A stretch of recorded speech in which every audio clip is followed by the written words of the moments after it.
I used to love Halloween. The cold air, the fresh smell of fall, the sound of kids laughing in the distance, it always made me feel alive. But now, every October, I close my blinds. I don't hand out candy, because every time I hear footsteps outside my window, I think he's back. It happened in 2018 when I was 17. My friends and I decided that year we were too old for trick-or-treating, but too broke for a party. So instead, we made our own fun. There were 4 of us, me, my best friend Jake, his girlfriend Emily, and our quiet friend Tyler. We planned to walk through the neighborhood, hit the corner store for snacks, and then head to his abandoned cul-de-sac at the edge of town, a place everyone called Pumpkin Row. It was an unfinished housing project that stopped halfway through the construction back in 2005. Now it was just 8 empty houses with boarded windows and graffiti. It was perfect for Halloween. We were walking down Maple Drive, laughing and throwing bits of candy we'd stolen from a bowl on someone's porch when Jake froze. "What?" I asked. He pointed behind me. There was someone standing at the corner, under a streetlight. They were wearing a mask, but not a cheap plastic one. It was this pale, wrinkled, old man's face, realistic like it was latex, with deep set of eyes and a thin gray wig. They were dressed in all black, no costume, no details, no movement, just standing there, watching. At first, we thought it was just some older kid trying to scare people, so we laughed it off and kept walking. But every time we turned a corner, he was there again, sometimes closer, sometimes just far enough away that we couldn't make out his face. When we finally reached Pumpkin Row, the street lights ended. The only light came from our phones and the faint orange glow of a few carved pumpkins that someone must have left behind. The houses loomed around us like skeletons of what was supposed to be a neighborhood. Jake grinned. "Alright," he said. "Let's make it interesting. Dare time." We groaned, but he was already grinning at me. "First one to chicken out has to go back alone." I laughed, thinking he was kidding. Then we heard it. A long dragging sound like someone scraping metal on pavement. We all froze. Emily whispered, "Did you guys hear that?" Tyler swung his flashlight toward one of the empty houses. The beam hit something. A figure, standing in the doorway on a halfway finished garage.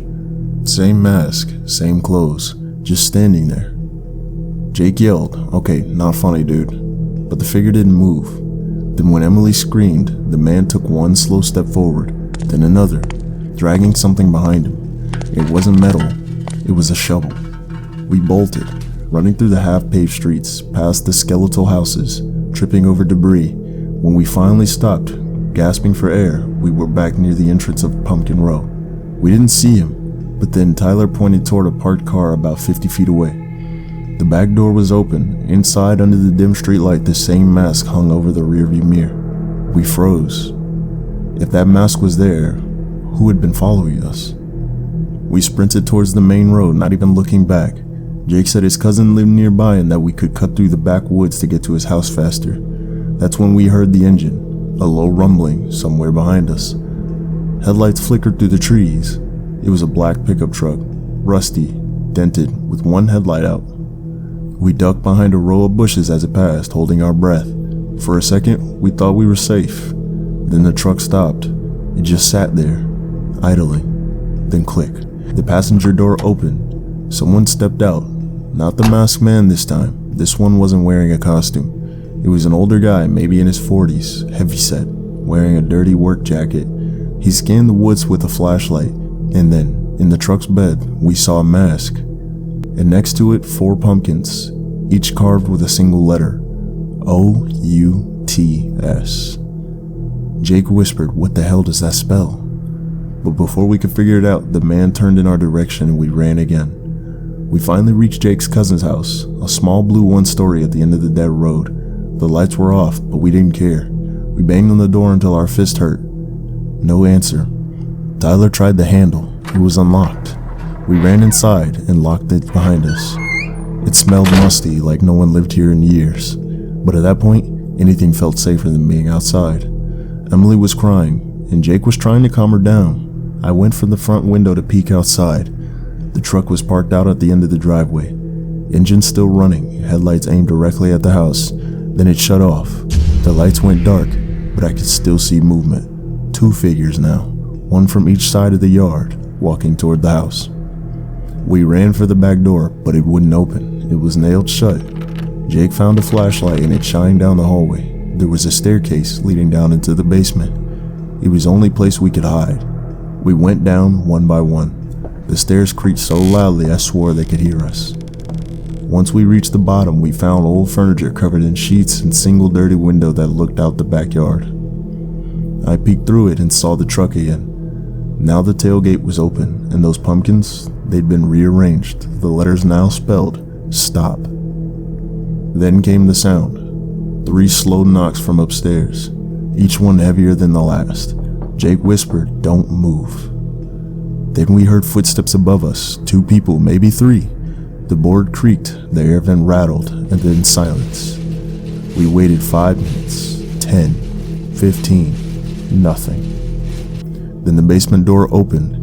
Light spilled down the stairs. We could see a shadow on the wall, long, distorted, holding something. Jake whispered, "Run." We all bolted for a small window, pried it open, and climbed through one by one. I was last.